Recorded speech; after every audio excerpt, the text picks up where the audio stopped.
Hello everybody, here's Christian Pomerleau and I will give you the message from the Bank of Canada, which today on July 13th has made a big decision. It is a monster change actually. Bank of Canada has announced today that the policy rate will be raised by 100 points. That means 1%, and this rate now passes from 1.5% to 2.5%.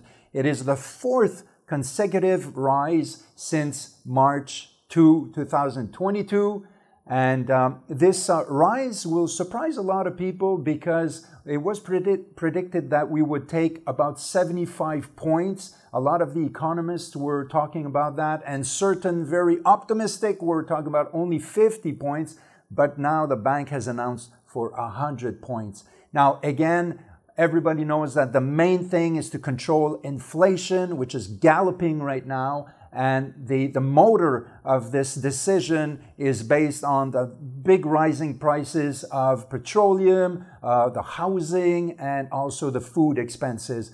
But something special you have to know is that more than 50% of the categories which measure the inflation rate have risen by over 5%. So this is pretty serious. And according to the bank, the inflation will still be held around 8% for a little while. So beware, the bank will announce probably new rises in the future if this situation does not change pretty rapidly.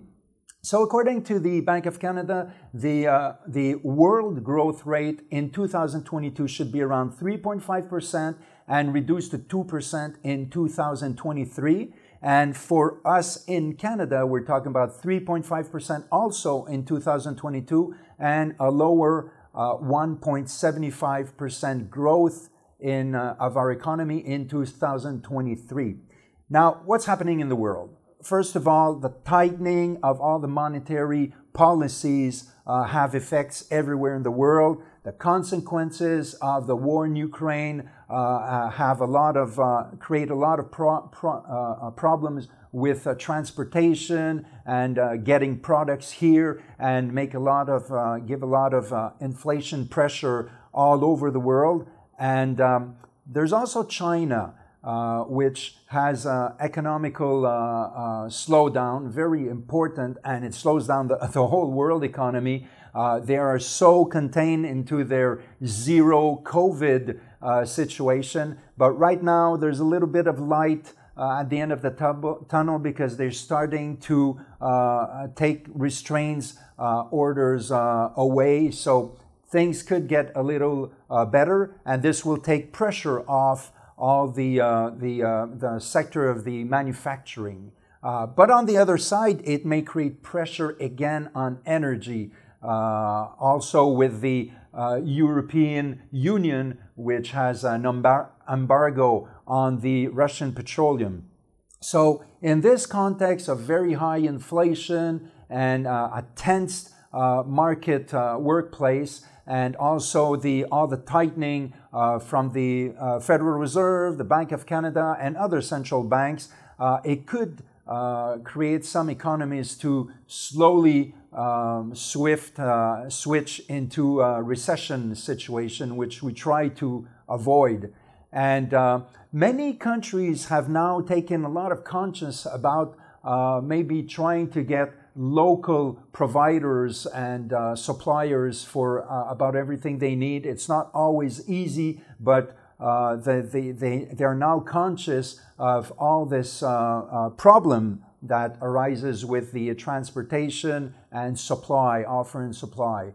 So we could see that in macroeconomy, every decision or every change is very sensitive on a big basis.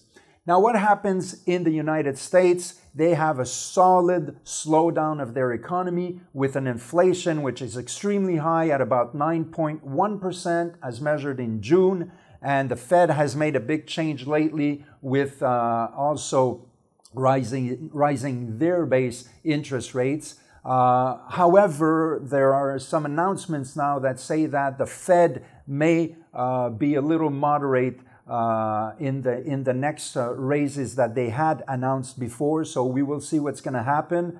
and the trust in the consumers and the investors is really at its lowest. This is not good news. Consumption is slowing down and may even hit a wall. So they have to really check their things to get their economy rolling. The National Bank of Canada has estimated that the U.S. economic growth in 2022 should be around 2.1%. Now, on this side of the border in Canada, we have an economy which is still pretty dynamic with a demand which is way higher than whatever the supply could be. So the offer is much lower. However, the accumulated savings is still continuing to rise, which is a little surprising because contrary to the Americans, Canadians have not started to take into those accumulated savings. So how long will we be able to hold on? And also the work market is so great.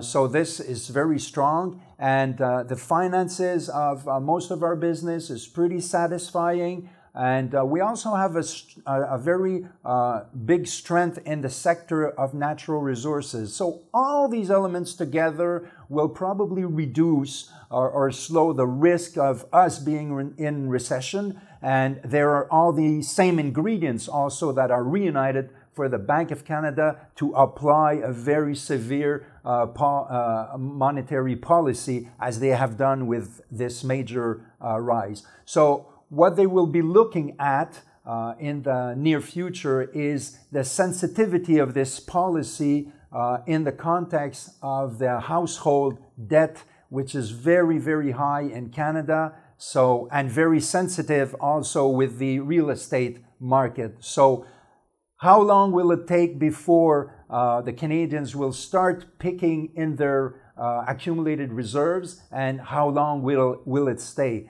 So unfortunately, on the other side, also bankruptcies has risen a little more after being at its lowest during the pandemic.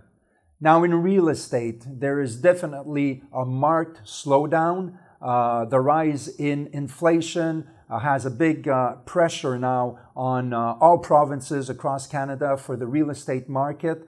And even the big cities which weren't really affected, which resisted for a little while, now live the effects of the rising rates. And so the real estate housing market is directly affected by the exploding rates in borrowing. So it creates a slowdown and a reduction in existing home sales, which are now at a level the pre-pandemic level. And also there is a reduction of about 12% of the prices, which is anticipated right now till the end of 2023 in Quebec.